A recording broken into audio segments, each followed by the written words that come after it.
Nshuti mwene data wowe udukurikira kuri iyi cano ya Mukristo TV, nongeye kugusuhuza mu izina ry'Umwami wacu Yesu, amahoro y'Imana nabane namwe. Nanone turagarutse kandi ngo tuganire ku ijambo ry'Imana. Mwene data wicika intege, hari igitondo cy'ibyishimo, hari igitondo uzaseka. Ijambo ry'Imana rivuga ngo ahari kurira kwararira umuntu, ariko bwacya mu gitondo impundu zikavuga, Imana nishimwe cyane. Mwene data, hari igitondo cyawe cy'ibyishimo nubwo ubona bimeze gutyo. Reka dusenge hanyuma tuganire ku ijambo ry'Imana. Turagushimira Imana Data wa twese uri mu ijuru, tugushimiye ineza n'urukundo rwawe, tugushimira ubwawe butarondoreka n'ineza utugira uko bwije n'uko bukeye, ko waturinze ukatwongera iminsi yo kubaho, ukaturinda ibitero byinshi by'umwanzi Satani. Izina ryawe nirishimwe. Bana natwe rero muri aka kanya k'ijambo, ukomeze kutwigisha kandi ukomeze kutwungura ubwenge neza, bikomeze kugira ubwiza bwawe bugaragare mu izina rya Yesu Kristo tubisabye twizeye urakoze, amen. Mwene data, hari igitondo cyawe cy'ibyishimo. Mwene data, hari umunsi uzanezererwa. Nubwo ubona bimeze gutyo, were guheranwa n'agahinda. Nubwo ubona uri kunyura mu ntambara, were guheranwa n'ibibazo. Hari igitondo Imana izakwibuka. Hari umunsi wawe bizasobanuka. Nubwo ubona urarurira, nubwo ubona ufite intambara, ariko hari igitondo bizasobanuka. Zaburi ya 33:6 aravuga ngo kuko uburakari bwe ari ubw'akanya gato, ngo ariko urukundo rwe ruzana ubugingo. Ahari kurira kwararira umuntu nijoro, ariko mu gitondo impundu zikavuga, Imana yacu nishimwe cyane. Hari igihe umuntu yisanga mu buzima bw'amarira, ijoro ry'akababaro, ijoro ry'agahinda, ijoro ryo kwiheba, ijoro ryo kwaga gucya ukabona ntibucya.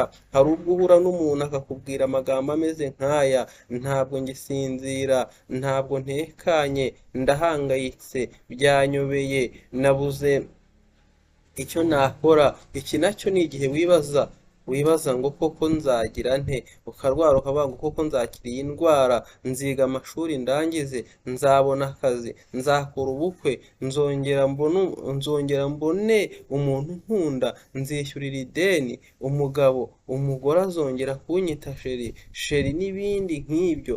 Ukumva uri mu buzima utazi uko bumeze, ukumva ibintu byakuyobeye koko, ariko Imana yacu ishimwe yuko hari igitondo cy'ibyishimo, umuntu yongera akagira ibyishimo. Ndahamya ko Dawidi yandika iyi zaburi yari mu bihe bisa n'ibyo tuvuze, akavuga ngo ahari kurira kwararira umuntu. Dawidi yanyuze mu ntambara nyinshi zitandukanye, ahabwa umugabane ungana n'uw'abagaragu, abandi bana bajya ku ishuri, abandi bajya mu gisirikare, arangije we yoherezwa mu ishyamba ajya kuragira intama. Nawe yari mu bihe bigoye, ariko arangije aravuga ngo kurira kwararira umuntu, ariko bwacya mu gitondo impundu zikavuga, Imana yacu nishimwe cyane. Hari amasomo nakuye muri iyi zaburi. Icya mbere, ibigeragezo urimo ni iby'igihe gitoya, humura nta joro ridacya, igitondo cyawe cy'ibyishimo kiraje mwene data. Kabiri, nubwo ibintu bitangira nabi, ntabwo birangira nabi, humura imbere yawe hari ibyiza. Gatatu, mu bigeragezo byose ducamo ni ngombwa kwizera Imana, sigaho kwiheba kuko bitiza ikigerageza imbaraga. Izera Imana kuko nta kiyitungura. Imigani 17:3, uruganda rutunganya ifeza n'itanura ritunganya izahabu, ariko Uwiteka niwe ugerageza imitima. Uruganda rutunganya ifeza, itanura ritunganya izahabu, ariko Uwiteka niwe ugerageza imitima. Imana yacu nishimwe cyane. Imana niyo yemeye ko bikugeraho. Imana niyo yemera kugira ngo irebe kwihangana kwawe no kwizera kwawe aho kugeze. Cya kane, uzemere kurira kuko birasanzwe, ariko ntuzemere amarira kuko ubuza kubona Imana. Amarira yawe aho ugahura n'imibabaro ukaba mu gahinda, ariko ntuzemere amarira kuko ubuza kubona Imana. Ujye urira ubyereke Imana, uvuge ngo Mana ndimo ndarira, ariko nizeye yuko ari wowe murengezi, kandi nizeye yuko ari wowe uzahanagura amarira ku maso yacu, ubwo uzahagarara ku bicu ugahamagara amazina. Kandi tukiri mu isi tugufitiye ibyiringiro yuko hari icyo wakora ukanezeza umuntu, kuko utazahora ubabaza umuntu iteka. Cya gatanu, uzemerera amarira kubaho, uzemerera amarira kubamo, ariko ntuzemere kuyabamo, kuko amarira kubamo niyo akuvamo. Abisa ibyishimo by'igitondo cyawe. Imana yacu nishimwe cyane.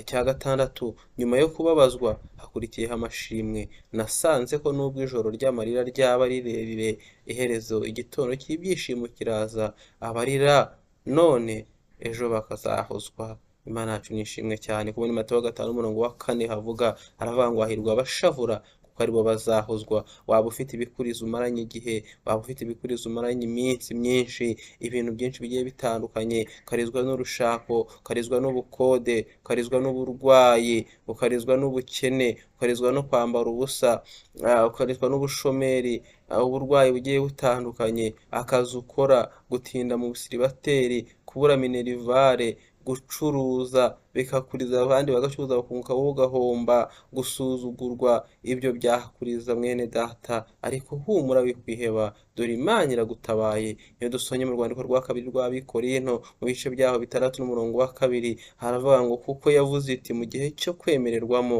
narakumviye, no ku munsi wo gukirizwamo naragutabaye. Dore none nicyo gihe cyo kwerekanwamo, dore none niwo munsi wo gukirizwamo. Imana yacu nishimwe cyane, Imana yacu nihabwa icyubahiro, kuko mu gihe cyo kwemererwamo Imana iratwumva, ku munsi wo gukirizwamo Imana iradutabara. Iki ni cyo gihe kugira ngo igitondo cyawe cy'ibyishimo kigere. Imana yacu nishimwe cyane. Muri Yesaya 49:8 Uwiteka aravuga ati, igihe cyo kwemererwamo ndagusubije, no ku munsi wo gukirizwamo ndagutabaye, kandi nzagukiza ngo utangeho isezerano ry'abantu, kugira ngo uhagurutse igihugu, utume baragwa gakondo yabo yabaye umwirare. Imana yacu nishimwe cyane. Mu gihe cyo kwemererwamo Imana ijya yemera umuntu, mu gihe cyo gutabarirwamo Imana ijya itabara umuntu. Hari igihe turebera mu bintu tukabireba mu ishusho ye hafi, tukabirebera mu gihe cya vuba, ariko ntabwo bikwiye ko turebera Imana ibintu mu gihe cya vuba,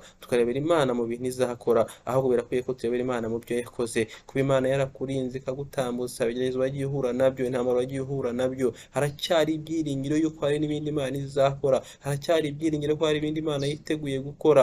Komeza wihangane, nanjye nihangane. Wihanganire mu kwambara ubusa, cyangwa se mu kwambara umwenda umwe ubona abandi bahindura. Wihanganire mu gukora akazi kagoye, wihanganire urushako, wihanganire ibintu byose bikugerageza, kuko Imana ifite igisubizo cya byose. Kandi iravuze ngo, ku munsi wo kwemererwamo nzagutabara, ku munsi wo gukirizwamo nzagukiza amakuba n'ibyago. Imana yacu nishimwe cyane, Imana yacu ihabwa icyubahiro.